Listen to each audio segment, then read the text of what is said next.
Hey, what's going on everybody? My name is Chad, and this week, welcome back to Fluent in Under 1 Year, the show where I try to see week to week if it's possible to be fluent in a foreign language, if you immerse yourself there, if you are going to school for it in 1 year or less. Is it possible? Well, this is week 17, so we have math more till we find out. But anyways, let's do some recaps on studying. So first off, I didn't study kanji that hard this week because I am trying to do this giant, ridiculous packet that the school gave us for break, and since school starts the week after next, so basically I have like 8 days until school starts, I'm trying to cram through this. So I really only got to 720 kanjis using the Heisig method. But that's not all the kanjis I study. I do study in the FIUOY, which is a bridge intermediate book, and I finished chapter 9, and this also includes kanjis in every single chapter. They're yomikata, kakikata, and meaning. So yeah, I'm on chapter 9 of 10, so I'm real close to done. I'll finish this bad boy this week, and then what I'm going to do, one of the teachers at the school was super kind and saw that I just wasn't stoked on the speed of the class, and so she gave me this book, which is pretty much just chapters of bunches of words that are similar, and you just kind of go through this and work through what all the words mean and using them in the correct context and that sort of stuff. So I'm going to make sure to input a memorized deck of this entire book, and I'm going to try and, keep pushing forward with this. So this will be kind of my bridge until I learn what the next book after FIUOY is. As per word count, I'm at 2,104, I think, as of writing this video, which is progressively climbing. I'd like to be at about 6,000 by the time I'm done in Japan and in school, because I've seen a whole bunch of studies that compile like television shows, newspapers, novels, that sort of stuff. And they say, if I remember right, the most common 50% of language, I think, I could be wrong, is the most common 1,000 words used. And then every time you go up another 1,000, it increases. And so I think 2,000 words is 70%, which seems about right, because most of what I read and most of what I listen to, I can understand about 70% on average. Sometimes it's 100%, sometimes it's 40 or 50, but about 70 I think is a realistic number for that. Actually this week, so my buddy, I won't name names because I didn't ask for permission, my buddy, I'll call him Maul, my buddy Maul, and showed me this. It's like a novel, it's a book. It's an interview with one of his favorite novelists. It's entirely Japanese, no pictures. It's one of those top-down, really small, cute Japanese books. Actually, it's similar to this guy. So it's similar to this, where it's just pages of, although this one's just poetry, so it's pretty thin, but imagine a book filled with this. And yeah, I was able to read, out of a whole page, I was able to read, 70-ish%. The things I didn't know were mostly the kanji's readings, but I knew what they meant. And then even then there was still some, tricky words and stuff I didn't know. So I think 70% is about accurate for 2,000, but it keeps going up, and I think 6,000 was 95%. So I think 6,000 is a pretty good goal when it comes to singular words. So we'll see. Obviously, there's some ebb and flow there. That's about it for studying. Obviously, I have the FIUOY, the Heisig. I'm doing the pamphlet. I'm also watching the series on Crunchyroll, which is folk stories for children without subtitles, and trying to use that to kind of bolster my listening a bit more, since on my skateboard, I have friends that go to a skate park, and we always just kind of hang out and derp around, and it's a huge amount of fun. They're working a whole bunch because some of them are going to Australia for a month, some of them are paying for college, and it's kind of the summer, so they're working super hard. So I haven't seen them a lot this summer. I've seen a couple of them playing Pokemon Go, but they're mostly working. So this is kind of a way to help me artificially pump up my listening ability. So I added that in. I'm still reading through. You can't see it. It's this tall. I have a big old stack of manga that it's easier for me than novels, because the picture, Japanese is weird where you need the particles direct the narrative, and if you get lost in a giant sentence with lots of particles and you don't understand the stress of the particle, exactly which part comes first in the understanding, you can get lost pretty easy. And so the pictures kind of help you give context and show you, oh, these particles are supposed to go here or there. So I've been reading through those to kind of keep my reading up, as well as that packet is mostly reading, so it's just been a good amount of reading practice here this week, kids. As per the week, it's been not boring. It's been a lot of studying. It's been a lot of Netflix and kind of staying in because it's super hot. And we did go to Shofukuji, which is the very first Zen temple in all of Japan. And they were an important trade spot getting into tea. I guess getting Japanese people into tea. And so we got to go there. I think the place, oh gosh, I think it started in 770 AD. I don't remember, but I think that's about it. The one thing I do remember there, minus the beautiful architecture, it blew my mind because they had, one of the stones, like the sacred stones from the space that they put up and made it, they carved into it, obviously, like an explanation of what the shrine is. I couldn't read it because it's so old. It was back when, so around the 6th century, they brought in, or before the 6th century, I should say. Before the 6th century, they used hiragana. It was kind of the farmer's way to do trade and communicate and do prices and commerce and that sort of stuff.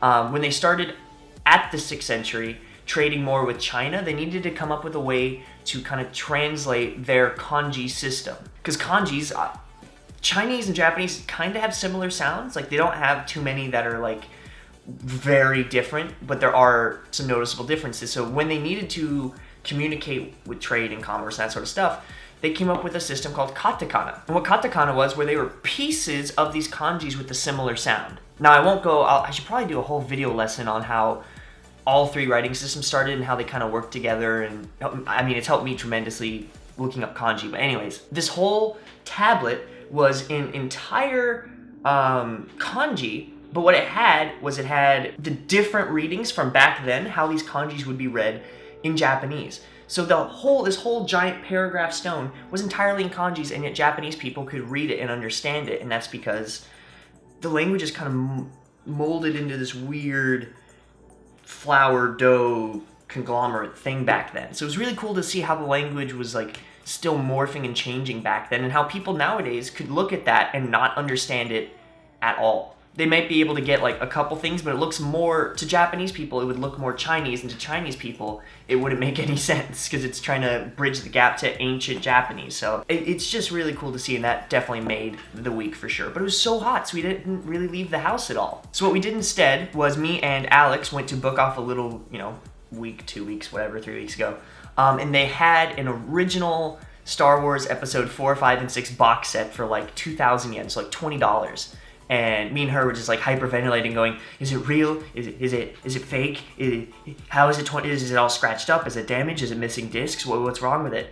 And nope, perfect condition. In fact, the people who originally had it put paper in between the DVDs, that way the faces wouldn't even get scratched. So we marathon that now that I have a DVD player, as well as watching that new Netflix show. What is it? Stranger Things, which I definitely recommend if you haven't seen it yet. It is quite nice. On the same note, this week, thing that also came, which was something that I've been waiting to announce to you guys forever. If you guys are a frequent watcher of the show, a supporter of the show, first off, let me say thank you so much. This is not possible without you people that are there day in and day out, that comment, that like, not just to help my analytics, but are there to like encourage me and to help me through all of this craziness, because you guys are like a rock for me, trying to keep me sane. So first off, thank you so much. Second off, if you don't know, what can I do to support him, what can I do to this? I'm not someone that necessarily asks for donations. I do have a donation tab, which will come in handy here, but I'm not saying donate.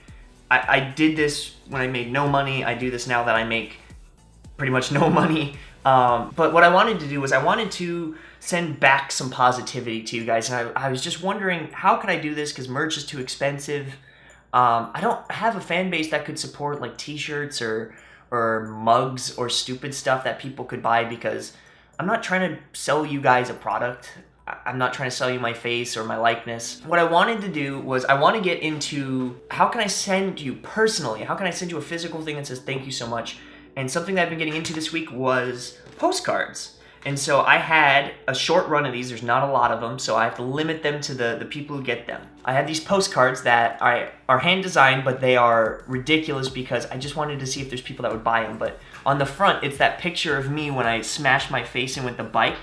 And it says, if I can take a bike to the face, then you can do anything. And I really believe that the purpose behind this channel is We are all, whatever it is, Japan, Japanese, could be, I don't know, Korean, or maybe trying to go live abroad woofing, or just trying to follow your dreams, and you're trying to watch someone who's doing it too, which is, I think, kind of the appeal of a lot of animes, like One Piece. You watch this kid who, it's a straight line, he's doing what he wants to do for his dream, and we kind of live vicariously through that person.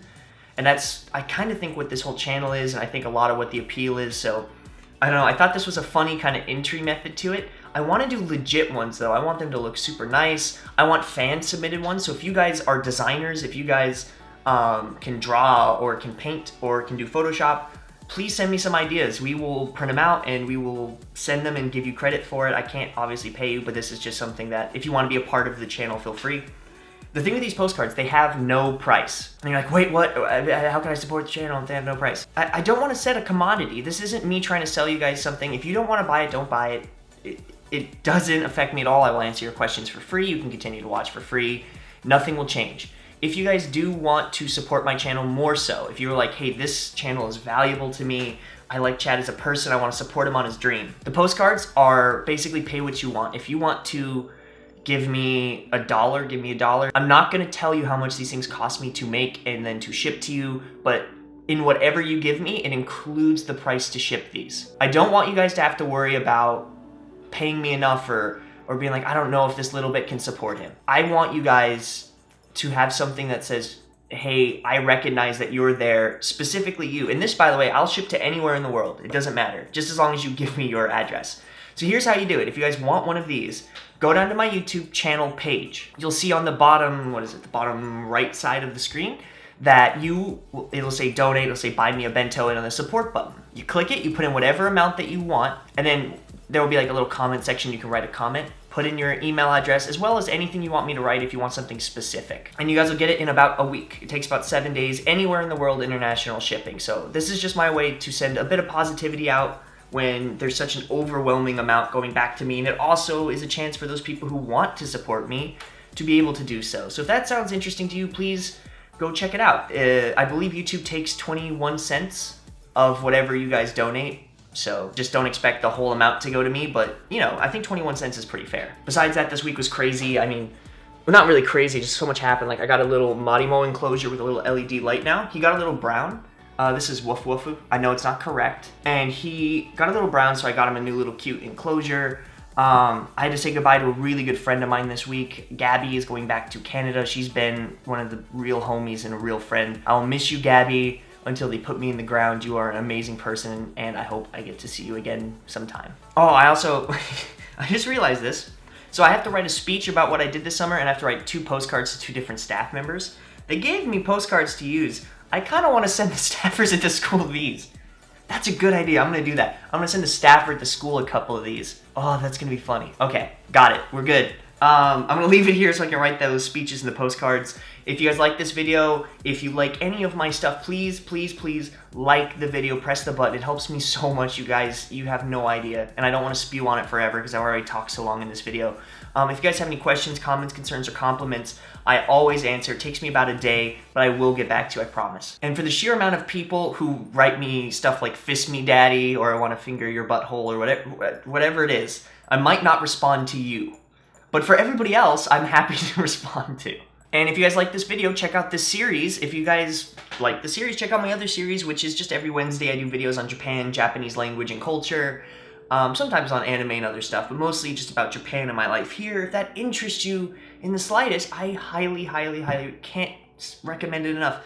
Please consider subscribing to my channel. You'll get 2 videos every week, and if I'm late on a video, I usually give you a 3rd one just as a little gift. That's about it for this week. I will see you guys on Wednesday, where we'll talk about something I haven't thought about yet.